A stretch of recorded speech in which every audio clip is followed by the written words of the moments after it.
New Tool Day Tuesday, where I share with you guys unique or useful tools that I myself use that I think you might be interested in. Today we're going to take a look at a new product being sold by Harbor Freight. It is under the Badland product name, and it is a 3-ton off-road jack. Yes, you heard that right. It is designed to be used off-road, and it is a floor jack. Right out of the box, you can clearly see that this particular jack is built like a beast. I'm pretty impressed with what I've seen so far. Let's unbox it. We'll take a closer look at it. We'll see how it operates.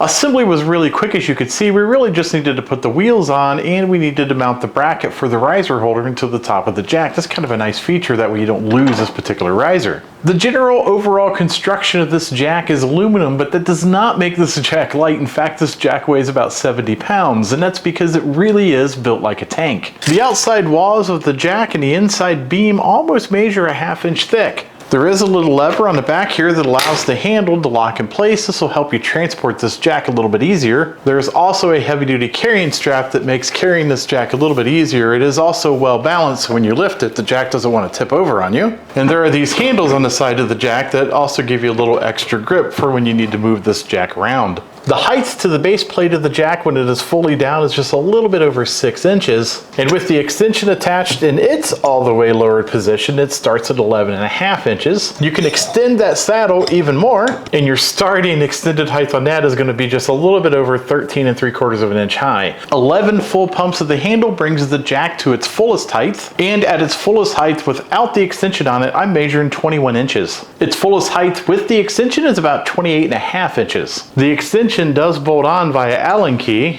and there's a storage place on the side of the jack to store that Allen key when you're not using it. That saddle stores right here in the top of the jack when you're not using it. The strap holds it in place, but there's also a knob over here that threads into the bottom of it to keep the rattles down. Now, because it is an off-road jack, it does have these really large wheels. They're quite wide and they're relatively tall compared to the jacks that I own. This will help you handle this jack when you're on grass or even some gravel. It'll let you push it around a little bit easier. But more importantly, there is a belly pan that runs all the way across the bottom of the jack. So if you start to sink in some mud or some sand, it's going to land on this belly plate, and the jack isn't going to sink into the dirt any more than the level of the plate. The overall quality of this jack is quite honestly really good. I'm amazed that they took the time to engrave the Badland logo across the top and the side. These are not stickers. It's basically embossed inside the powder coated frame. It looks really sharp. It kind of looks like brushed metal, though my camera isn't picking that up. I'm sure you will see this jack in upcoming videos being used. And as with all of my videos, if I find any problems with an item that I review, I always put a pinned comment down below and explain what the problem was. And as always, if you like these types of videos, don't forget to like and subscribe. Take a look at some of my other videos. At the very least, you might be entertained.